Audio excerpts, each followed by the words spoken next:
माता थी। और आज आप सबके सामने एगो छोट भाई नीरज मिश्रा जी के एगो फरमाइश बा। 2010 में एगो गाना गौल रहे, आप सबके बीच रखा तनी कुछ गलती हुई तो माफ करो सब। भाव का बा न सहाई हो न सहाई है, न सहाई जुदाई दिला चार हो गई बा। न सहाई जुदाई दिला चार हो गई बा। का कही यार हमरा प्यार हो गइल बा। का कही यार हमरा प्यार हो गइल बा। प्यार हो गइल बा हमरा प्यार हो गइल बा। प्यार हो गइल बा हमरा प्यार हो गइल बा।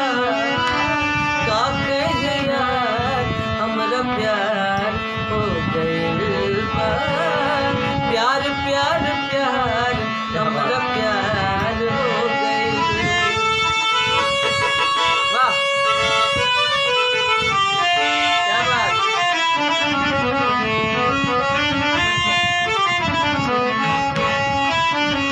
जय हो।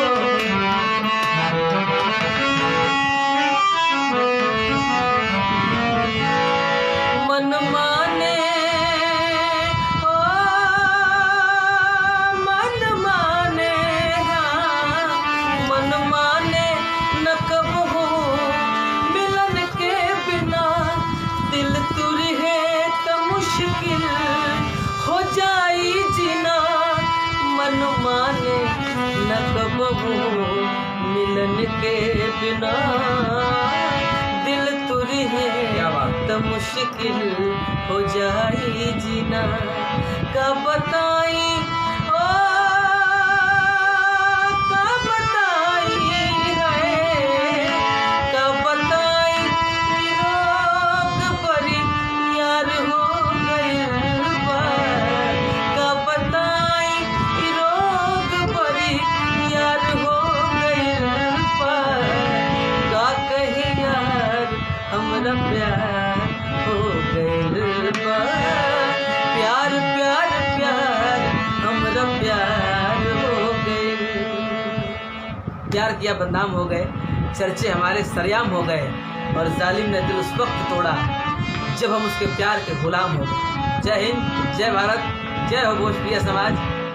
Love you all friends. Har Har Mahadev.